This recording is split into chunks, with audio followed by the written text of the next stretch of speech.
Boa noite, sou aqui do Centro Espírita, Amor e Esperança, de Bragança Paulista, Vila Romana, perto do Jardim Guatemi. E estamos aqui em mais uma reunião virtual, porque devido à pandemia ainda não podemos nos encontrar fisicamente, mas eu tenho fé que isso será por pouco tempo e logo, logo estaremos na nossa casa reunidos novamente. O tema de hoje é a fé transporta montanhas, que está no capítulo 19 do Evangelho segundo o Espiritismo. E eu vou começar com uma passagem de Jesus que nos traz grandes ensinamentos em cada parte dela. Vamos ler essa passagem. Quando ele, Jesus, veio ao encontro do povo, um homem se lhe aproximou e, lançando-se de joelhos a seus pés, disse: Senhor, tem piedade do meu filho, que é lunático, louco, e sofre muito, pois cai muitas vezes no fogo e muitas vezes na água. Apresentei-o a teus discípulos, mas eles não o puderam curar. Jesus respondeu dizendo: Ó raça incrédula e depravada, até quando estareis convosco? Até quando vos sofrereis? Trazei-me aqui este menino. E tendo Jesus ameaçado o demônio, um espírito obsessor, né? Este saiu do menino, que no mesmo instante ficou são, ficou bom. Os discípulos vieram então ter com Jesus em particular e lhe perguntaram: Por que não podemos nós outros expulsar este demônio? Respondeu-lhes Jesus: Por causa da vossa incredulidade. Pois em verdade vos digo, se tivesseis a fé do tamanho de um grão de mostardas, direis a esta montanha: transporta-te daí para ali, e ela se transportaria, e nada vos seria impossível. Está em Mateus, capítulo 17, versículo de 14 a 20. Bem, essa passagem nos traz grandes ensinamentos. Primeiro, que quando a gente ouve essa parte em que Jesus fica bravo com os discípulos, e diz bem assim, né? Ó raça incrédula e depravada, até quando estarei convosco? Até quando vos sofrereis? Isso dá uma bronca nos discípulos, porque eles não fizeram, não tiveram capacidade, não tiveram a fé na sua própria capacidade. Jesus conhecia a capacidade dos seus discípulos, sabia que eles tinham condições de ter feito esse trabalho, de ajudar o menino que estava sofrendo de um quadro obsessivo. Mas a fé deles foi frágil. Então, como eu disse, essa passagem traz vários ensinamentos. O primeiro, começa essa bronca, né, de Jesus. Depois, a própria cura do Cristo, que encanta a todos. E o último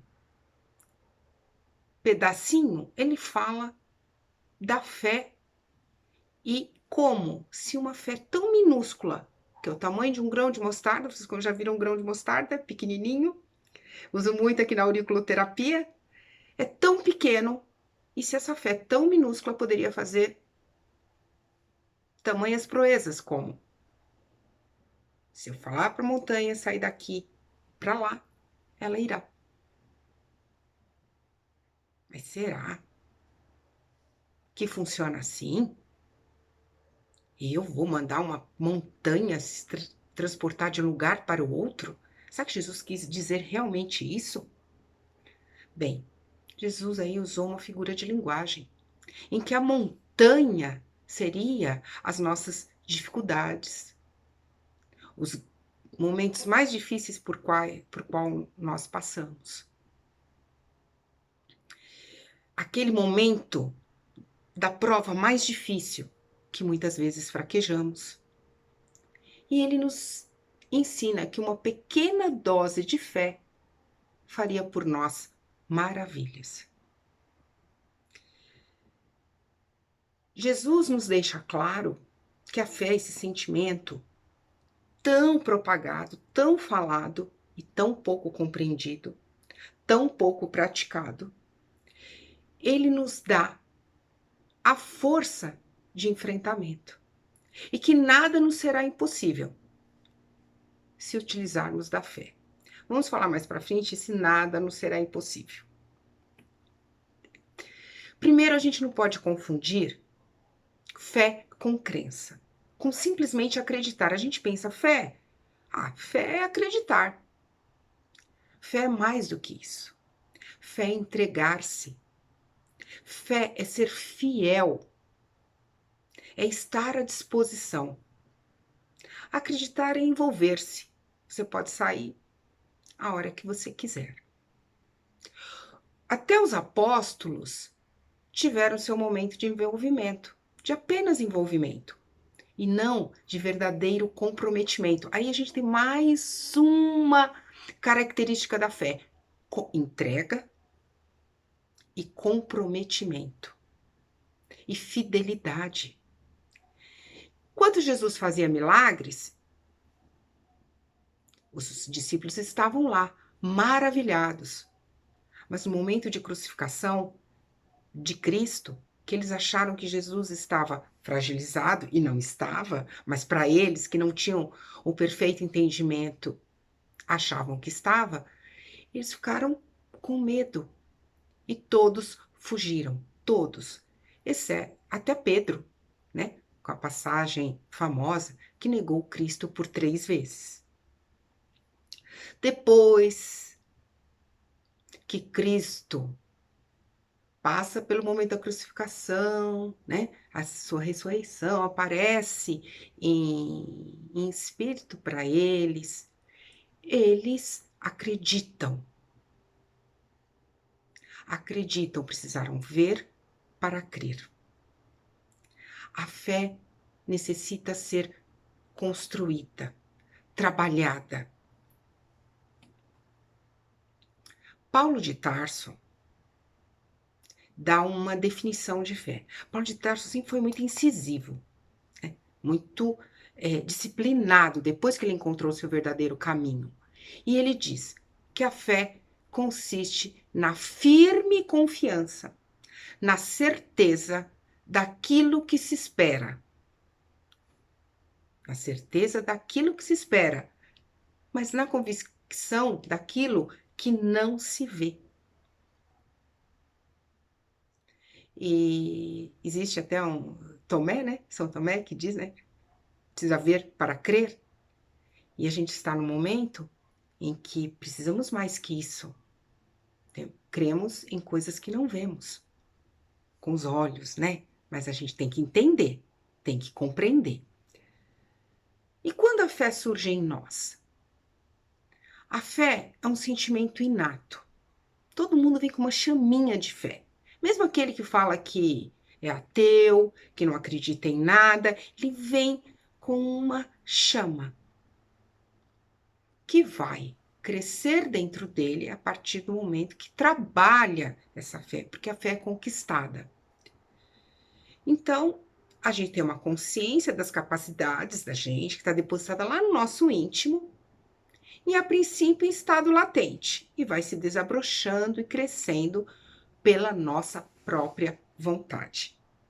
Tem uma frase aqui que eu acho muito interessante que diz: no princípio, apenas acreditamos.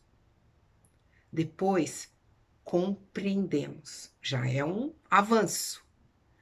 Mas o grande avanço é quando finalmente vivenciamos. E a fé pode ser dividida em algumas partes, de maneira mais pedagógica. A fé humana e a fé divina. A fé é humana ou divina quando? No Evangelho isso é dito. Kardec define a fé como sendo uma força de vontade direcionada para um certo objetivo. Ou seja, é a vontade de querer. E essa força pode ser aplicada em 2 campos: o material e o espiritual. Aí vai depender do objetivo proposto. Kardec define, então, a fé como humana quando ela é usada para um propósito material, para conseguir objetivos materiais.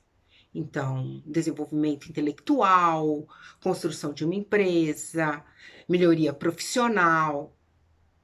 Então, todos nós temos que ter esta fé também em nós, na nossa capacidade de realização, coisa que os discípulos não tiveram no início da nossa passagem. E a crença na nossa capacidade, a nossa fé humana também nos motiva. Tendo, lógico, que ter cuidado para que essa fé humana não se transforme em arrogância, tipo, eu não dependo de ninguém, eu sou melhor que os outros. Não. Temos que ter fé na nossa capacidade de realização, mas sempre sabendo que eu tenho limitações. Isso, trabalhar isso tudo. Dependemos uns dos outros. Ninguém é autossuficiente. Já Kardec define a fé divina de uma maneira diferente, né? Ela orienta o homem em uma crença em uma força superior. Superior a ele e a tudo. Que direciona sua capacidade na busca de algo que vai além do material. Aí vai para quê? Na descoberta do nosso lado imortal. É a religiosidade, que fica melhor ainda quando agregamos a caridade e a fraternidade. E principalmente a melhoria interior, que vai vir advindo disso. Então, quando eu alio a fé humana à fé divina, eu paro de trabalhar só a minha individualidade e também trabalho para a coletividade.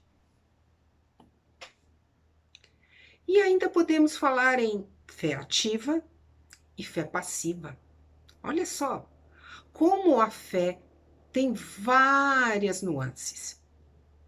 Falamos da fé humana, da fé divina, agora a fé ativa e fé passiva. Se diz, meus irmãos, o que se aproveita se alguém disser que tem fé, mas não tiver obras? Porventura, a fé pode salvá-lo? Resposta: assim também a fé, se não tiver as obras, é morta em si mesmo. Está em Tiago, capítulo 2, versículos 14 a 17.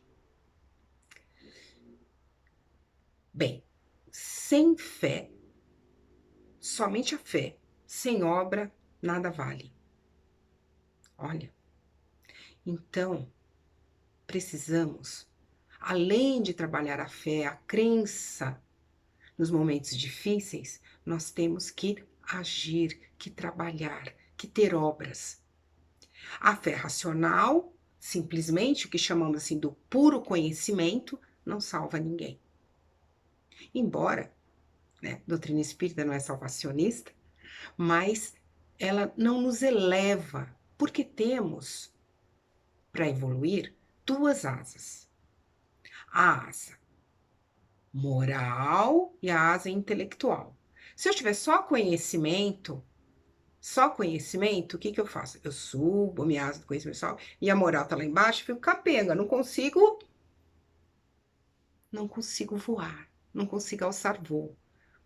Quando eu consigo trabalhar as minhas duas asas, a moral e a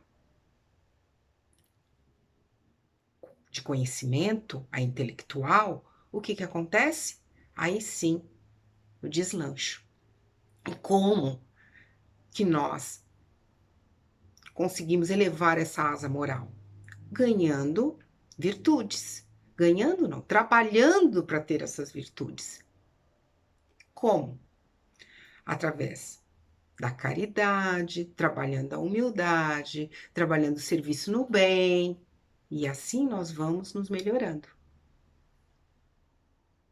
Então não adianta ler toda a Bíblia, eu ler toda a codificação da doutrina espírita, saber todas as perguntas e respostas, mas se esse conhecimento também não se transformar em obras. Então, temos que ter o benefício para fazer ao próximo. E esse benefício que fizemos ao próximo se reverte para nós mesmos. Pode não ser revertido agora, na atual reencarnação, mas com certeza em algum momento, ou aqui, ou no plano espiritual, o que fizemos de bom será revertido para nós, lei de ação e reação. E além dessa parte de fé ativa e fé passiva, nós temos o que chamamos de fé cega e fé racional. Bem, a fé, ela necessita de uma base. E essa base é a compreensão. É a compreensão naquilo do que a gente deve crer. Por isso que também é importante o estudo, os cursos dentro da casa espírita, para a gente entender, para nossa fé sair mais fortalecida, porque aquilo que eu compreendo, eu aceito. É mais fácil para digerir, entender um momento de dificuldade, olha, isso aconteceu por causa disso, vai me dar base, vai me dar sustento. A doutrina espírita veio propagar a fé racional. Então, nós temos que ter uma fé que possa enfrentar em qualquer momento as descobertas da ciência e não falar, nossa, aquilo que eu acreditava não vale mais, não. Ela tem que estar andando junto, evoluindo junto. E ainda nos diz que na fé não basta só crer ou ver. Como falei, é necessário compreender. Então, muitas vezes a gente vê situações de pessoas que apresentam um grau de mediunidade interessante, elas acreditam, mas não gostam muito de estudar, não gostam muito de aprender. Mas é necessário, precisamos de tudo isso para constituir uma fé sólida. E mesmo assim, tendo tudo isso, a gente balança. E a fé, quando ela não é racional, quando ela é a fé cega, a gente corre o risco para descambar para o fanatismo, que em algumas situações, não de algumas religiões, a gente já ouviu situações um pouco complicadas, não é? Então, quando os problemas mais difíceis batem na nossa porta, é quando precisamos exercitar a nossa fé. E é justamente nessas situações que a gente derrapa. Como que a gente vai exercitar a fé? Como a nossa fé vai crescer se não somos colocados à prova? São nessas situações que a gente aprende. Vou contar uma historinha que eu já contei lá na casa espírita, mas muita gente acho que não viu, vou contar de novo. É que um frequentador, ele foi no centro espírita, vamos ver na nossa casa aqui, no centro espírita no Amor e Esperança, aqui em Bragança, e foi conversar com o dirigente, com o presidente da casa, seu Jurandir. E ele disse, há várias semanas que eu venho comparecendo na casa, atrás de assistência espiritual, como o senhor me recomendou, e até agora não tive nenhuma melhora.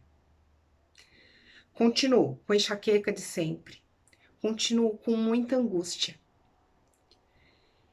E o presidente responde, mas meu irmão, é assim mesmo, você está sofrendo um processo de influenciação espiritual. A gente viu isso, a gente está fazendo tratamento.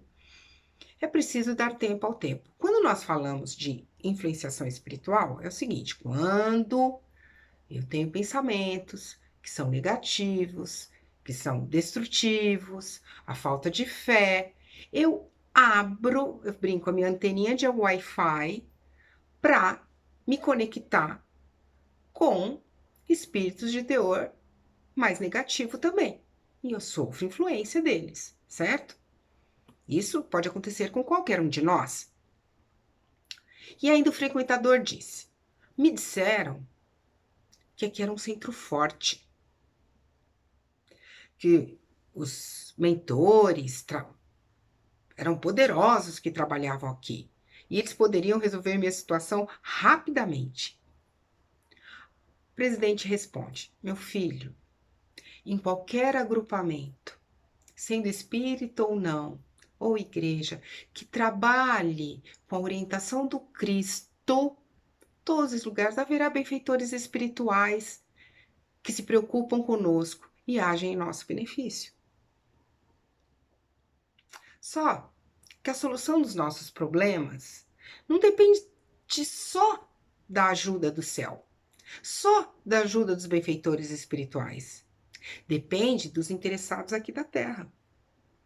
Aí ele diz: não basta receber a ajuda dos espíritos, os benefícios do passe, da água fluidificada, ouvir uma palestra, se eu não cultivo a oração, se eu não disciplino as minhas emoções, também não supero as irritações e, sobretudo, se eu não exercito o bem.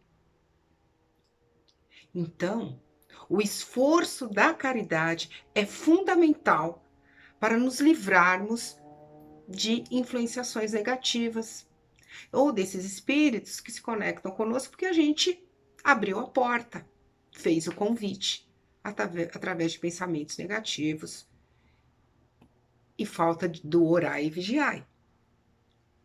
O frequentador estava se corroendo já, sem se convencer muito. Aí ele dizia: ah, mas o senhor há de convir que as dificuldades que eu venho passando, é impossível seguir essas orientações. Como é que eu vou fazer o bem para o próximo se eu estou passando por tanta dificuldade? Não dá. O dirigente responde: realmente não é fácil. Nem tanto em virtude dos problemas que você está passando. Mas isso vai exigir uma mudança radical sua. E essa mudança radical tem que vir com uma força de vontade. Tem que vir com aquela guinada espiritual. E aí o frequentador diz: quer dizer que não há outro caminho? O dirigente responde: o próprio Cristo nos alertou sobre isso, sobre o caminho da porta estreita. É o caminho mais difícil, mas é o que vai nos levar à nossa verdadeira evolução. Aí o frequentador diz: ah, então vou seguir sua orientação. Despediu-se e nunca mais voltou. Quantas vezes dentro da casa espírita isso acontece? A pessoa vem, desabafa, chora, a gente tenta conversar, mostrar que há um trabalho a se fazer da espiritualidade, mas da pessoa também. E essa pessoa vem algumas vezes, vê que não ocorreu uma grande transformação na sua vida e abandona. E volta à mesma vidinha de sempre, fazendo as mesmas coisas de sempre, cultivando aqueles pensamentos negativos e querendo que um milagre ocorra, ou como eu digo, a pílula mágica venha para resolver todos os seus problemas sem ter que dar nada em troca. Como dizia Bezerra de Menezes, o estudo, por isso que o estudo da doutrina vai fazer o quê? Pessoas conscientes. Porque quem se aprofunda no conhecimento solidifica a fé.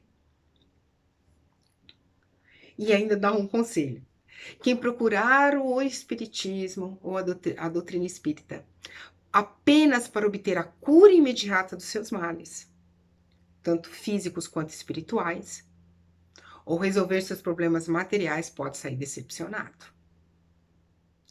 Porque somente se realiza o que estiver dentro das leis divinas. Aí vem uma nova parte da nossa conversa, da nossa reflexão. Quando a gente falou assim, a fé transporta montanhas e é capaz de fazer coisas impossíveis? Sim. O que é esse impossível? Esse impossível é o que eu tenho de mudar dentro de mim, que vem arraigado dentro de séculos, e que se eu tiver fé, boa vontade, determinação, eu sou capaz de me transformar. Não adianta eu achar que eu quero muito alguma coisa e eu vou ter, e eu acreditar nisso piamente e vai acontecer, porque vai acontecer aquilo que eu mereço, que eu necessito e o que for melhor para o meu aprendizado. E é difícil entender isso, porque a gente ainda é meio criancinha mimada. A gente não quer passar por dificuldade.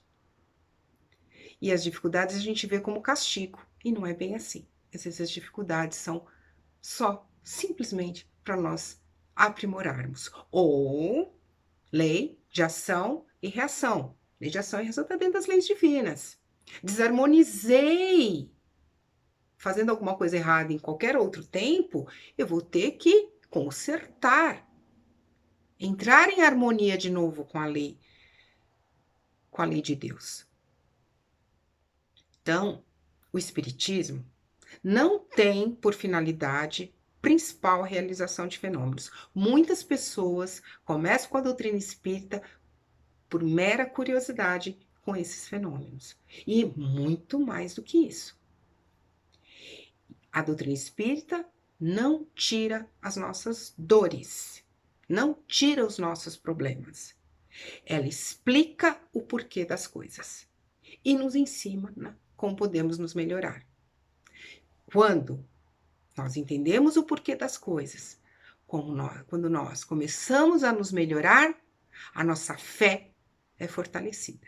E aí, qualquer dificuldade, por mais difícil que ela pareça, porque nós todos temos dificuldades, algumas para nós parecem realmente intransponíveis, para nós, muitas vezes, tem dificuldade que parece aquela montanha que a gente teria que transportar, e é muito difícil, parece impossível. Mas não é porque se está no nosso caminho, é porque temos capacidade de transpor aquela dificuldade. Então, como prevenir e resolver problemas espirituais com vontade, esforço no bem, ou como superar aquilo. E aí vem uma grande lição, que por hora não pode ser mudado. Muitas vezes nos serve de expiação ou prova. Então, há coisas que está dentro da lei, que no momento não pode ser mudado. E é difícil. Esse é o momento de pegarmos o nosso grãozinho de mostarda, a nossa fé, e colocar em prática.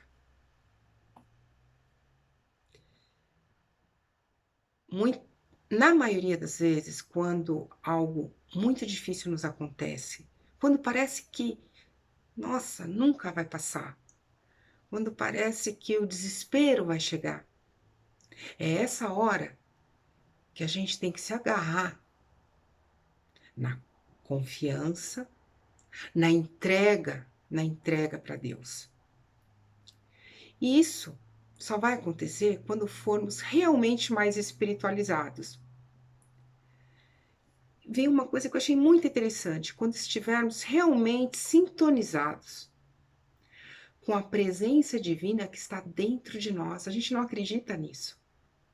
A gente não acredita que nós temos a chama divina dentro da gente. Que a consciência que está lá, que se a gente deixar a nossa intuição falar, a gente vai encontrar muitas vezes respostas para os nossos problemas. Mas a gente não acredita. A gente, na maioria das vezes, se entrega ao desespero ou se revolta. E Jesus, quando no começo lá da passagem foi tão bravo com os discípulos, a gente até fala, nossa, né? Ó raça incrédula e depravada. Ele falou isso para os discípulos. Até quando estarei entre vós? Ele nos dá um puxão de orelha, por quê? Ele quer também que confiemos em nós, na nossa capacidade. E a gente muitas vezes é inseguro. Eu falo isso porque eu sou. A gente é inseguro, a gente tem medo, a gente não confia na nossa capacidade de realização. E o Pai confia em nós. E nós não confiamos em nós mesmos. E quando não confiamos em nós, também não confiamos no Pai. Então, a fé, quando estivermos realmente sintonizados, de verdade, ela representará verdadeiramente os princípios divinos. Não haverá mais esmorecimentos. A gente esmorece agora, porque a nossa fé é capenga. Um dia a gente tá, não, eu tenho certeza, eu tô animado, eu tô forte. No outro dia a coisa não aconteceu do jeito que a gente esperava, a gente fez aquela prece, pediu, e aquilo que a gente achou que ia acontecer do jeito que a gente queria, não aconteceu, esmorece, desanima. Mas quando a nossa fé for verdadeira e a gente entender que realmente tudo aquilo que nos acontece está dentro da nossa necessidade e merecimento, quando a gente realmente se entregar ao Pai, aí sim, não haverá desvio de rota, não haverá esmorecimento. Será mais fácil seguir adiante das dificuldades. E eu, quando falo das dificuldades, hoje, nem comentei muito de pandemia, porque a gente só tem falado sobre isso, e ela já traz uma carga de dificuldades por si só. Existem também aquelas dificuldades que são nossas, internas, que nós carregamos de outras encarnações, carregamos desde que nascemos, e estamos lá, tentando superar. Mas quando a gente aprender a ter essa fé verdadeira, a gente vai superar isso também de uma maneira mais fácil. E aí o principal vem, ó. Não permaneceremos mais somente no saber, no falar, porque falar é fácil. Falar é a parte mais fácil. Seguir, vivenciar. Aí sim, exige de nós uma conduta disciplinada até. A gente vai exigir mais de si mesmo, e aí vamos vivenciar esses princípios divinos com fidelidade, vamos ser realmente fiéis. Não só simplesmente acreditar, esperarmos passivos que as coisas aconteçam. Teremos então a fé divina, a fé humana, a fé ativa, a fé racional. Teremos essa fé completa. E quando tivermos essa fé completa, teremos certeza que estamos seguindo no caminho correto. Espero que a nossa reflexão hoje possa calar nossos corações, lembrar que em momentos difíceis é a fé que nos sustenta, que não estamos desamparados, que o Pai maior vela por nós e que tenho certeza que todos nós, nesse momento que estamos isolados, que não podemos nos ver, estão morrendo de saudades, quando tiver o nosso reencontro vai ser muito bom, mas voltaremos diferentes, com certeza mais amadurecidos. E vamos pedir a cada noite, antes de nos deitar, pedir ao Mestre Jesus que nos ajude a enfrentar as dificuldades, que nos ajude a fortalecer a nossa fé, que saibamos nos entregar de verdade e que possamos também aprender a orar pelos outros, por aqueles que sofrem hoje, por aqueles que estão desamparados, por aqueles desamparados não pelo Pai, mas desamparados materialmente nos momentos de dificuldade. Que possamos aprender com a dor do outro, que possamos ser mais benevolentes. E com isso tudo, com essa benevolência, com esse momento que podemos ajudar o próximo, mais próximo ou não, tão próximo de nós, sabemos de alguém que se encontra em dificuldade, possamos crescer. Agradeço muito a paciência de vocês e espero que na próxima não seja virtual, que a próxima seja, a nossa palestra seja física, que possamos estar dentro da nossa casa novamente, unidos e fortalecidos. Que Deus nos abençoe e nos fortaleça muito nesse momento. Obrigada por tudo.